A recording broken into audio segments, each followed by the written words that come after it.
Hello students, आज हम लोग शुरू करेंगे त्रिकोणमितीय समीकरण या ट्रिग्नोमेट्रिक इक्वेशंस। ट्रिग्नोमेट्रिक इक्वेशन या त्रिकोणमितीय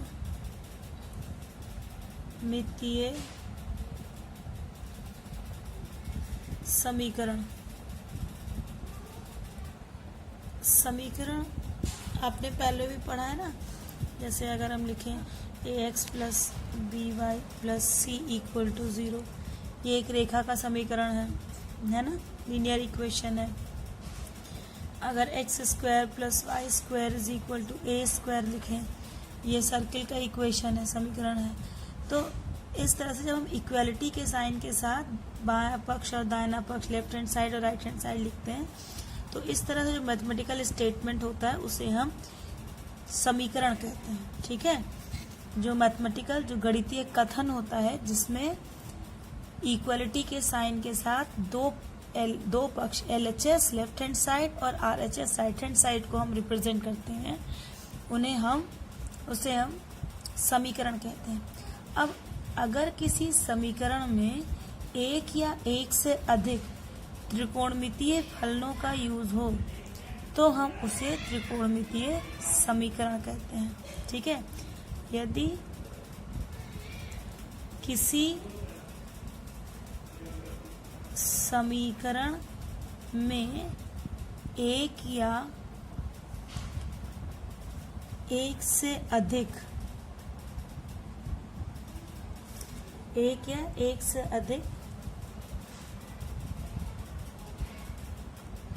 त्रिकोणमितीय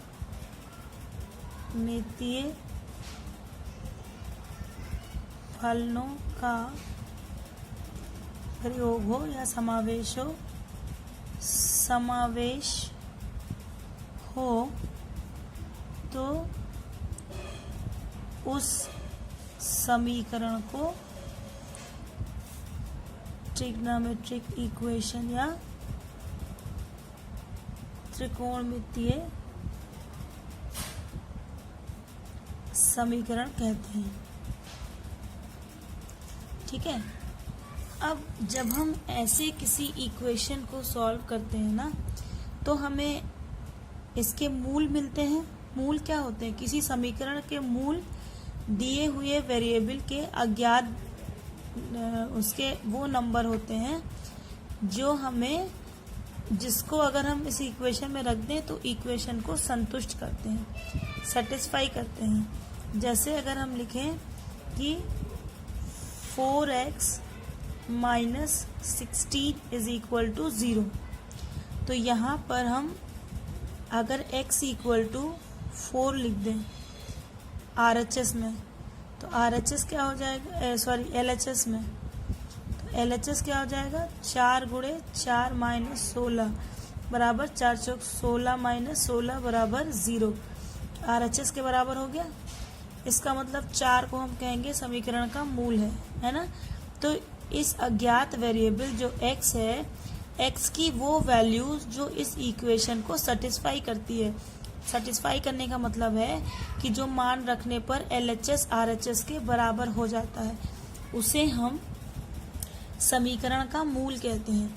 जैसे अगर हम लिखें sine theta is equal to √3/2, तो यहाँ पे थीटा इक्वल टू π/3 रखने पर क्या होगा, LHS इज इक्वल टू हो जाएगा साइन π/3, थीटा की जगह π/3 रखते हैं, मतलब sine 60 degree, it is equal to √3/2। ये RHS के बराबर हो गया, LHS बराबर RHS हो गया। तो थीटा इक्वल टू π/3 ये इस समीकरण को संतुष्ट करता है, मतलब थीटा इक्वल टू π/3 इसका एक मूल है। ठीक है,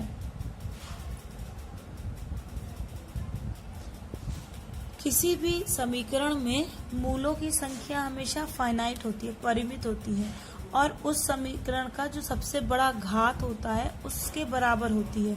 जैसे अगर स्क्वायर में है, अगर x square minus 4 equal to 0 लिखा है, तो x square is equal to 4 होगा, तो x इज इक्वल टू √4 होगा, it is equal to plus minus 2, क्योंकि प्लस 2 का स्क्वायर भी 4 होता है और माइनस 2 का स्क्वायर भी 4 होता है। अब यहाँ पे x का पावर कितना था, 2 था, तो हमें मूल कितने मिले, 2 मिले, कि x इक्वल टू 2 रखें तब भी सेटिस्फाई करेगा, x इक्वल टू माइनस 2 रखें तब भी सेटिस्फाई करेगा। लेकिन अभी अगर ये लिखा होता x minus 4 is equal to 0, तो x इक्वल टू 4 आ जाता। अब यहाँ पर एक ही वैल्यू आई है x की, जबकि यहाँ पर x की 2 वैल्यूज आई हैं। यहाँ पर x की मैक्सिमम पावर कितनी थी, 2 थी, तो 2 वैल्यूज आई हैं। यहाँ पे मैक्सिमम पावर 1 है, तो यहाँ पे x की 1 वैल्यू आई है। ठीक है, तो मूलों की संख्या किसी बीजगणितीय समीकरण में क्या होता है कि मूलों की संख्या फाइनाइट होती है, और कितने मूल होते हैं, वेरिएबल का जितना सबसे बड़ा घात होता है। ठीक है, जो घात होता है समीकरण का उस घात के बराबर होता है।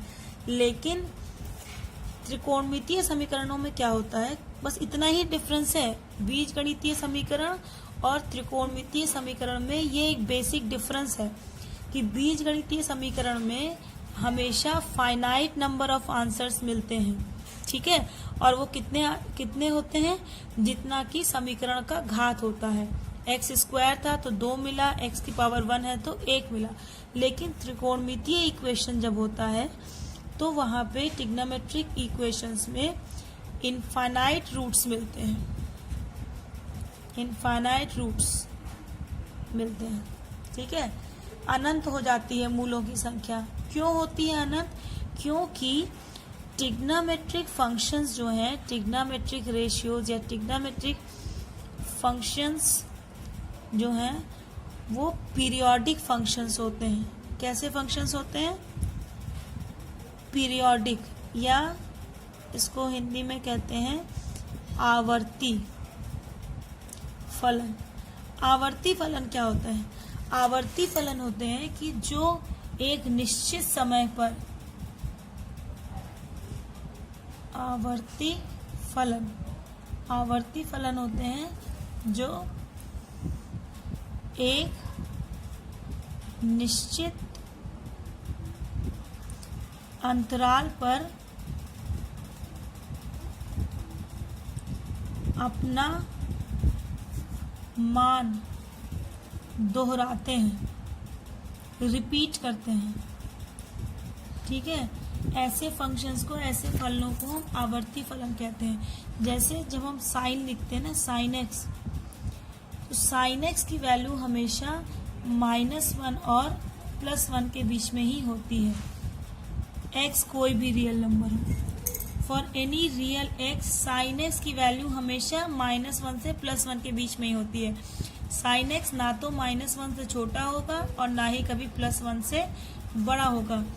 इसका ग्राफ अगर हम बनाएं,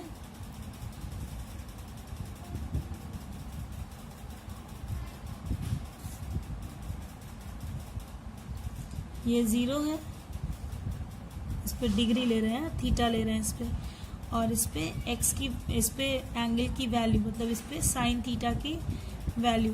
ठीक है, सपोज करो यहाँ पे ये +1 है बाई एक्सिस पर और यहाँ पे ये -1 है। ठीक है, 0 के बाद हमने लिया π/2, π/2 का डिफरेंस ले रहे हैं। ठीक है, π/2 प्लस π/2 पाई हो जाएगा, पाई प्लस π/2 3π/2 हो जाएगा, 3π/2 प्लस π/2 और करेंगे तो 2π हो जाएगा, एंड सो ऑन। इस तरह से तुम वैल्यू ले सकते हो।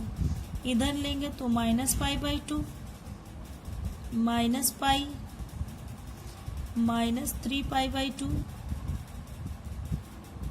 -2π एंड सो ऑन।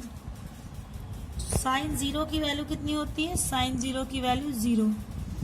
अब यहाँ से धीरे धीरे बढ़ता है ना, साइन 30 1/2, फिर साइन 45 1/√2, फिर साइन 60 √3/2, और साइन 90 पे जब पहुँचते हैं हम तो ये आ जाता है 1 पर।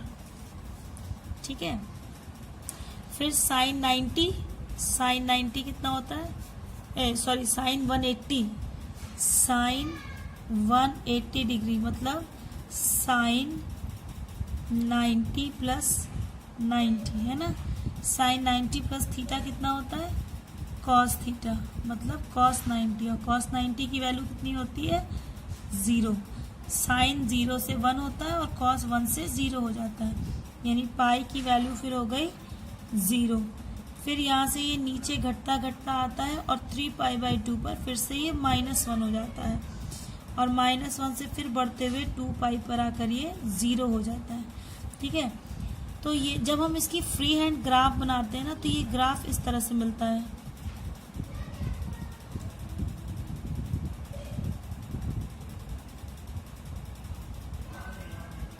इस तरह से, ऐसे ही -π/2 की वैल्यू -1, क्योंकि sine of minus theta minus sine theta होता है, फिर -π की वैल्यू 0, फिर -3π/2 की वैल्यू 1। इस तरह से ये ग्राफ इसका चलता है। अब देखो, यहाँ पे 0 था, फिर यहाँ पे 0 हो गया, यहाँ पे 1 था, यहाँ -1 था, ऐसे बढ़ेगा तो ये अगले पड़ाव पे फिर +1 हो जाएगा, फिर 0 होगा, फिर -1 होगा। तो ये वैल्यूज ना हमेशा ऐसे ही रिपीट होंगी। यहाँ से लेकर और यहाँ तक एक कर्व है ना, फिर यहाँ से देखो उसी तरह का दूसरा कर्व शुरू हो गया, फिर उसी तरह का यहाँ से फिर दूसरा कर्व शुरू हो जाएगा। इधर भी देखो तो यहाँ से इस तरह से एक कर्व जो बन रहा है, इसी तरह से ये रिपीट होता रहेगा, इसी तरह से ये रिपीट होता रहेगा।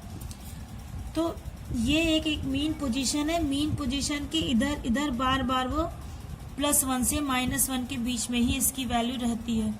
तो इस तरह के जब फंक्शंस होते हैं तो उनको हम पीरियोडिक फंक्शन या आवर्ती फलन कहते हैं, जो एक निश्चित समय के बाद अपनी वैल्यू को रिपीट करते रहते हैं। ठीक है, 0 से 2π के बीच जो ग्राफ मिलेगा, फिर वो 2π से लेकर और अगले साइकिल तक 2π में π/2 जोड़ेंगे तो यहाँ की वैल्यू मिलेगी, और फिर उसमें जोड़ेंगे तो यहाँ की वैल्यू मिलेगी, फिर से वही वैल्यू एकदम रिपीट करेगी। तो ऐसे फंक्शंस को हम पीरियोडिक फंक्शंस कहते हैं। और चूंकि अनंत तक आप ले जाते जाइए, अनंत तक ऐसे ही उसका ग्राफ बढ़ता चला जाएगा और आपको x की डिफरेंट वैल्यूज मिलती चली जाएंगी। इसीलिए हम कहते हैं कि त्रिकोणमितीय फलनों के अनंत मूल मिलते हैं, त्रिकोणमितीय समीकरणों के, क्योंकि वो आवर्ती फलन होते हैं।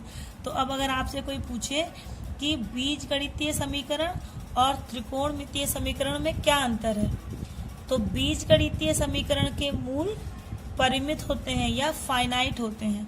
जितना समीकरण का घात होता है उतने ही मूल प्राप्त होते हैं, और त्रिकोणमितीय समीकरण के अनंत मूल मिलते हैं। क्यों अनंत मूल मिलते हैं? क्योंकि यह एक आवर्ती फलन होता है। और आवर्ती फलन क्या होता है?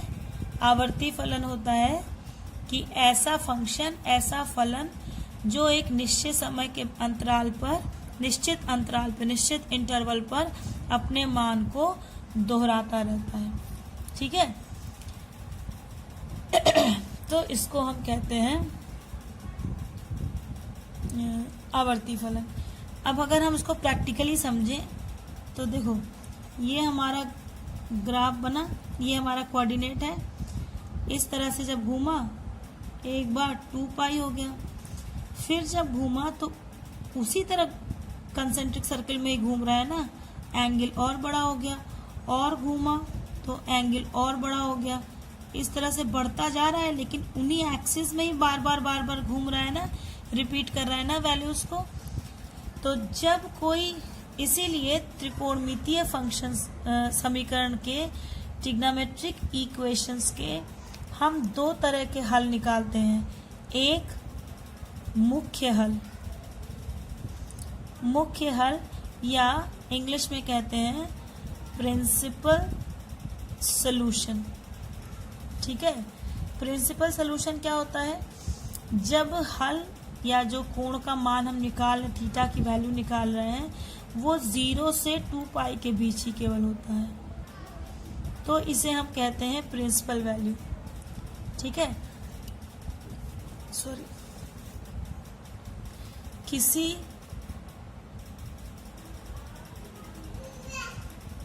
त्रिकोणमितीय समीकरण के वे हल जो 0 से 2 पाई तक, ठीक है, 0 से 2 पाई में स्थित होते हैं उन्हें हम मुख्य हल कहते हैं। ठीक है, इन्हें हम मुख्य हल करते हैं। मतलब क्या होगा कि थीटा जो है वो 0 से लेकर 2 पाई के बीच में हो। अगर ऐसा है तो हम इसे कहते हैं मुख्य हल। और दूसरा होता है व्यापक हल। व्यापक हल या जनरल सॉल्यूशन। General solution. अब जो बीजगणितीय समीकरण होते हैं उनमें ऐसा निकालने की जरूरत नहीं होती है, उसमें केवल एक ही हल निकाल दिया, एक बार x की वैल्यू आ गई, काम खत्म। यहाँ पे 2 क्यों निकालते हैं? प्रिंसिपल सॉल्यूशन या मुख्य हल जो है वो पहले चक्कर का, केवल जब 0 से एंगल 2 पाई के बीच में हो तो सारी वैल्यूज इसमें आ जाती हैं। ठीक है, वहां तक जब रहता है किसी पर्टिकुलर पॉइंट पर तो हम उसमें मुख्य मान निकालते हैं। लेकिन अगर वो पार्टिकल चक्कर लगाता ही चला जा रहा है तो आप बार बार आपकी वैल्यू चेंज होगी, तो उस कंडीशन में हम एक जनरल सॉल्यूशन लिखते हैं, व्यापक हल लिखते हैं कि जिसमें हम चक्करों की संख्या पर, जो हमारा हल है वो चक्करों की संख्या पर डिपेंड करे। ठीक है, जैसे साइन 30 की वैल्यू निकाली तो 1/2 हुआ, साइन 60 की वैल्यू निकाली तो √3/2 हुआ। लेकिन वो घूमता जा रहा है, तो जब बार बार घूमेगा तो हम एक ऐसा सलूशन निकालने की कोशिश करते हैं जो कि कोण पे ना डिपेंड करके सीधे सीधे चक्करों की संख्या पे डिपेंड करे। ठीक है, तो चक्करों की संख्या पे डिपेंड करेगा तो उस इक्वेशन में कौन सा चक्कर है हम लिख देंगे कि पहला चक्कर है कि दूसरा चक्कर है कि तीसरा चक्कर है, और हमको एंगल की वैल्यू मिल जाएगी। सबसे पहले हम व्यापक हल निकालेंगे कि अगर साइन थीटा, सबसे पहले साइन थीटा का व्यापक हल निकालेंगे कि अगर sine theta is equal to sine alpha, कोई इक्वेशन दिया है तो इसका व्यापक हल क्या होगा। ठीक है, इसका हम निकालेंगे व्यापक हल। व्यापक हल इसका क्या होगा, साइन थीटा। व्यापक हल में सबसे पहले हम निकालेंगे व्यापक हल कि अगर फर्स्ट है, अगर sine theta is equal to sine alpha दिया हो, थीटा के लिए हम इसे हल कर रहे हैं। ठीक है, थीटा का व्यापक मान हम निकालने की कोशिश कर रहे हैं अगर theta equal to sine alpha दिया हो। हाँ, ऐसे लिखा है sine theta is equal to sine π/4। ठीक है, तो अल्फा ये π/4 है, तो वैसे अगर हम इसका मुख्य मान निकालेंगे तो सीधे सीधे थीटा इक्वल टू π/4 हो जाएगा, है ना, क्योंकि थीटा इक्वल टू थीटा की जगह पे यहाँ पे π/4 रखेंगे तभी दोनों की वैल्यू सेटिस्फाई करेगी। लेकिन अगर इसी का हम व्यापक हल निकालें तो क्या होगा, तो sine theta equal to sine alpha दिया है, यानी sine theta minus sine alpha is equal to 0। यहाँ पे सी माइनस साइन डी का फॉर्मूला लगाएंगे, 2 cos c प्लस d/2 यानी थीटा प्लस अल्फा/2 into sine c minus d/2 यानी थीटा माइनस अल्फा/2 इज इक्वल टू 0। अब चूंकि 2 तो 0 के बराबर हो नहीं सकता और इनका मल्टीप्लिकेशन 0 दिया है, इसका मतलब क्या हुआ, ये तो ये नंबर 0 है या तो ये नंबर 0 है, तभी तो मल्टीप्लिकेशन 0 हुआ, या फिर दोनों ही 0 हैं। तो इट इम्प्लाइज कि cos थीटा प्लस अल्फा/2 इक्वल टू 0 और साइन थीटा माइनस अल्फा/2 इक्वल टू 0। ठीक है, तो अगर cos theta plus alpha equal to 0, तो हम जानते हैं कि अगर cos थीटा बराबर 0 दिया है तो थीटा का व्यापक मान 2n+1 π/2 होता है ना, जहाँ पे n कोई नेचुरल नंबर है तो 2n+1 ऑड नंबर होगा, विषम संख्या होगी। तो विषम संख्या, क्योंकि 2n, अगर n कोई नेचुरल नंबर है तो 2n मतलब 2 का मल्टीपल हमेशा इवन नंबर होगा, सम संख्या होगी, और सम संख्या में 1 जोड़ देने पर हमेशा विषम संख्या मिलेगी। तो पाई बाई 2 का विषम मल्टीपल हमेशा 0 होता है। तो इसका मतलब हो गया कि theta plus alpha by 2 equal to 2n plus 1 pi by 2, या और अगर sine theta minus alpha by 2 equal to 0 है तो theta minus alpha by 2 is equal to k, इसको अभी हम के लिखते हैं, ठीक है, के पाई के बराबर हो जाएगा, वेयर के क्या है, के इज एन इंटीजर। क्यों? क्योंकि चक्करों की संख्या है के, तो के अगर चक्करों की संख्या है तो वो हमेशा एक इंटीजर होगा, फ्रैक्शन नहीं हो सकता। तो यहाँ से निकालें अगर हम, तो 2 से 2 कैंसिल हो गया, यानी theta plus alpha is equal to 2k plus 1 pi, या यहाँ से निकालें तो theta minus alpha equal to 2k pi होगा। तो थीटा इज इक्वल टू, यहाँ से निकालें तो 2k plus 1 pi minus alpha, या theta is equal to 2k pi plus alpha. अब इन दोनों इक्वेशन को देखो, ये ऑड है ना, यहाँ पे माइनस की साइन है। अगर हम -1 का पावर कोई ऑड नंबर लिखें तो ये हमेशा -1 होता है, और अगर -1 का पावर कोई इवन नंबर लिखें तो ये हमेशा प्लस होता है, +1 है ना। तो यहाँ पर ये माइनस आ रहा है, मतलब किस -1 के पावर में कोई ऑड नंबर रहा होगा, ठीक। यहाँ पे 2k है, 2k हमेशा इवन होता है, और यहाँ पे प्लस का साइन है, मतलब -1 के पावर में कोई इवन नंबर रहा होगा, ठीक। तो हम इसको ऐसे भी तो लिख सकते हैं कि थीटा की वैल्यू या तो 2k plus 1 into pi plus -1 to the power 2k plus 1, क्योंकि -1 की पावर 2k प्लस 1 इसलिए लिखा है क्योंकि 2k प्लस 1 हमेशा ऑड होगा, तो ऑड होगा तो ये माइनस हो जाएगा, plus into minus minus alpha, या यहाँ देखें तो theta is equal to 2k pi plus -1 to the power 2k, क्योंकि 2k हमेशा इवन होगा, तो -1 का power even number plus into plus alpha हुआ। तो या तो odd number into pi plus -1 की power odd number into alpha होगा, या थीटा की value even number into pi plus -1 की power even number into alpha होगा। तो चाहे ऑड नंबर हो चाहे इवन नंबर हो, वो क्या होते हैं, हमेशा नेचुरल नंबर होते हैं। तो इसको हम जनरली ऐसे लिख सकते हैं कि theta is equal to n pi plus -1 to the power n into alpha. क्यों? अगर n इवन होगा तो ये वाला इक्वेशन मिल जाएगा, अगर n ऑड होगा तो ये वाला इक्वेशन मिल जाएगा, मतलब ये इक्वेशन दोनों को सेटिस्फाई करेगा।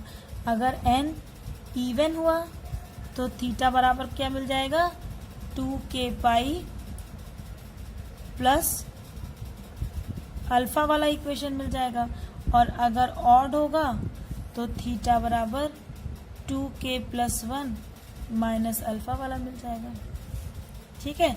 तो ये इन दोनों का जनरल इक्वेशन हुआ, जनरल सोल्यूशन। तो मतलब क्या हुआ कि यदि sine theta is equal to sine alpha दिया है तो थीटा का व्यापक मान क्या हो जाएगा, थीटा बराबर n pi plus -1 to the power n into alpha, ठीक है। इसी तरह दूसरे ट्रिग्नोमेट्रिक इक्वेशंस के भी जनरल सोल्यूशन दिए गए हैं आपकी बुक में, तो आप उसमें से प्रूफ देख सकते हैं, बहुत इजी प्रूफ है। Where n is n belongs to z, है ना, इंटीजर है। अगर cos थीटा बराबर कॉस अल्फा दिया हो तो थीटा का व्यापक मान होता है 2n pi plus minus alpha. और तीसरा, अगर tan theta is equal to tan alpha दिया हो तो थीटा का व्यापक मान होता है theta is equal to n pi plus alpha. ये समीकरण आपको याद रखने हैं। अगर साइन थीटा बराबर साइन अल्फा है तो theta equal to n pi plus minus 1 to the power n into alpha. अगर cos theta equal to cos alpha दिया है तो थीटा का व्यापक मान theta equal to 2n pi plus minus alpha. और अगर tan theta equal to tan alpha दिया है तो theta is equal to n pi plus alpha होगा। ठीक है, अब जैसे एक एग्जाम्पल लेते हैं एनसीईआरटी में से ही। इसमें दिया हुआ है कि cos x is equal to 1/2। ठीक है, यहाँ पे हमें जब आपको मुख्य मान निकालने को लिखा होगा कि फाइंड द प्रिंसिपल सोल्यूशन, मुख्य मान ज्ञात करो या मुख्य हल ज्ञात करो, तभी आप मुख्य हल निकालेंगे। अगर मुख्य हल नहीं लिखा हुआ है तो इसका मतलब व्यापक हल ही निकालना है। यहाँ सब दिया है ना, solve cos x equal to 1/2, मतलब cos x इक्वल टू 1/2 को हल करो। तो इसका मतलब हुआ कि यहाँ पर हमें व्यापक मान जनरल सोल्यूशन निकालना है। तो cos x is equal to 1/2 दिया है तो 1/2 cos कितने का मान होता है? 1/2 होता है cos 60 का मान, है ना। तो ये हो गया cos π/3, cos x is equal to cos π/3। अब इसे हम तुलना करें cos x is equal to cos alpha से, तो अल्फा इक्वल टू कितना हो गया? π/3। अल्फा की जगह पे π/3 लिखा है। तो अब हम लिखेंगे देयरफॉर थीटा का व्यापक मान, ये हो जाएगा थीटा इज इक्वल टू क्या होता है 2n pi, cos x equal to cos alpha है ना, 2n pi plus minus alpha, यानी theta equal to 2n pi plus minus π/3। ठीक है, तो अब आप चाहें तो यहीं पे इक्वेशन सोल्यूशन छोड़ दें या फिर थोड़ा और इसे सॉल्व कर दें कि पॉजिटिव लेने पे क्या होगा? Theta is equal to 2n pi plus π/3, और नेगेटिव लेने पर theta equal to 2n pi minus π/3। ठीक है, तो इस तरह से आप इसे सॉल्व कर सकते हैं। तो आज के लिए आपके पास ये काम है कि आप पहले तो ये इक्वेशंस व्यापक हल की वैल्यूज याद करेंगे कि अगर sine x equal to sine alpha है तो क्या होगा, cos x equal to cos alpha है तो क्या होगा, और tan x equal to tan alpha है तो क्या होगा। ठीक है, और इनको प्रूफ करने की कोशिश करेंगे। साइन का मैंने कर दिया है, cos और tan को करेंगे। दूसरी चीज कि जितने भी एग्जाम्पल्स दिए हुए हैं एनसीईआरटी में, उन एग्जाम्पल्स को करने की कोशिश करेंगे। अगली बार अगर कोई एग्जाम्पल टिपिकल हुआ तो हम उसे भी डिस्कस करेंगे और एक्सरसाइजेस करेंगे। Till then, good bye.